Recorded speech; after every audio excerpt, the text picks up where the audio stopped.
All right, today's question is about fishing a new body of water. If you guys are new to the channel, I'm Nick. I'm owner of Navarre Kayak Fishing. Do me a favor, smash that like button down there somewhere and check out our whole series on questions and answers. The list is growing daily and there's a ton of great information. Make sure you check them out.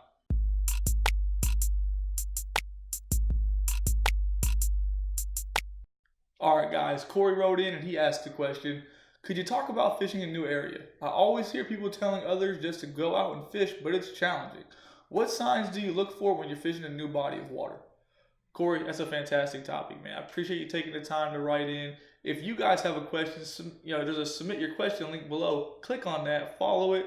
It's real easy. There's only a few questions. Submit your question, and who knows, maybe your question will be featured in the next few days. It'll probably help out a ton of other anglers, so don't think your question's unimportant. Fishing a new body of water is a daunting task. I understand that. It's a daunting task for everyone. Don't let anyone tell you it's not. Fortunately, we live in the age of information, so we have a ton of resources. I'm going to list a few of my favorite right now. When I head out to fish a new body of water, the first thing I do is check the wind. The wind is the most important thing. It's going to decide where I want to launch.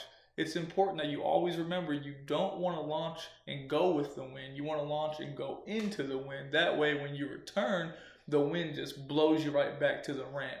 Keep that in mind. It really makes your life a lot easier. And if something breaks while you're upwind, you're just going to get pushed back to the ramp, and that's exactly what you want.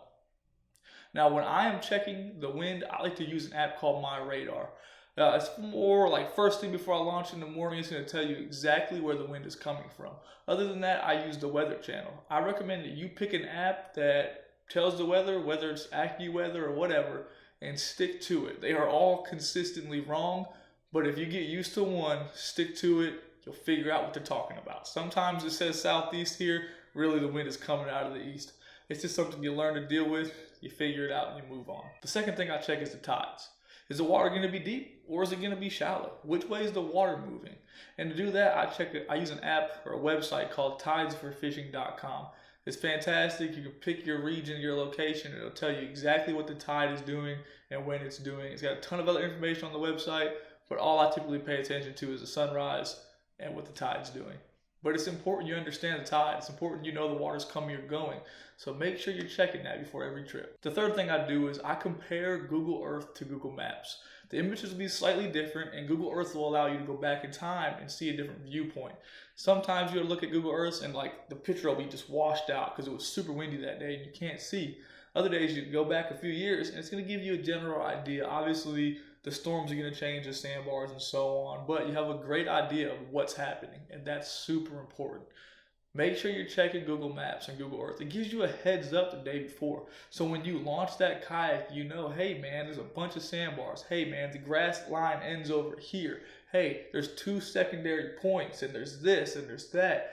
Now you know where the wind's coming from. You know where the tide is coming from, which direction it's going, and you have a general layout of what that body of water looks like before you ever leave the house, usually the night before. So you have a game plan. Now that you have a game plan, you can come out to the garage, you go out to wherever you rig your rods and reels, and I recommend using 3 lures. Pick 3 lures, usually a 1/4 ounce jig with a 3-inch soft plastic, a topwater lure, a jerk bait.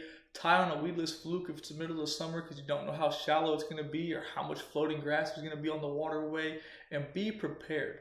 But go out there and fish those 3 lures all day. Don't change the lures. I see a ton of guys who spend hours on the water and they just go through their whole tackle box.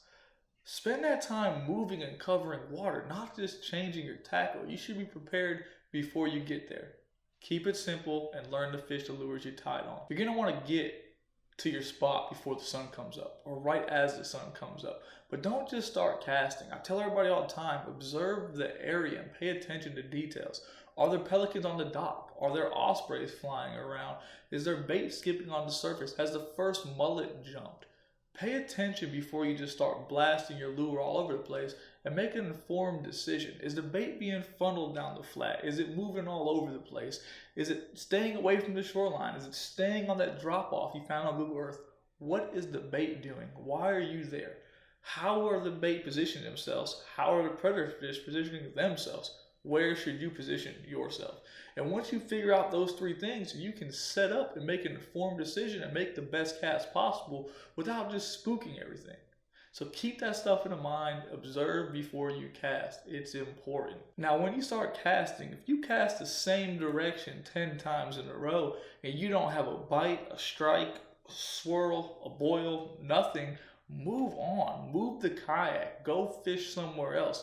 Use the knowledge you gained the day before to have a backup plan. Well, man, they weren't on that first point. Man, tide's a little lower than I expected it to be. Let move out to deeper water. Make a plan. Don't just keep doing what you're doing and expect a different result. I think Albert Einstein said that's the definition of crazy. Don't do something and expect a different result. Keep that stuff in mind. It's simple. If you're not finding feeding fish, move until you find feeding fish. People are quick to change lures and change everything, but they're not quick to pick up and move. You can move very easy and quietly in a kayak and not spook anything. So it might take 10 more yards. Maybe you're just too far back, or maybe you're too close, or maybe you're too far to the left. Sometimes it's all about location. And if you're off by just a little bit, you might as well be off by a mile. Corey, thanks again, man. That was a great question. I appreciate you taking the time to submit it. If you guys have questions, really click that link and submit a question. Outside of that, keep going fishing. Your fishing skills are going to improve, your experience levels are going to rise, and you're going to catch more fish.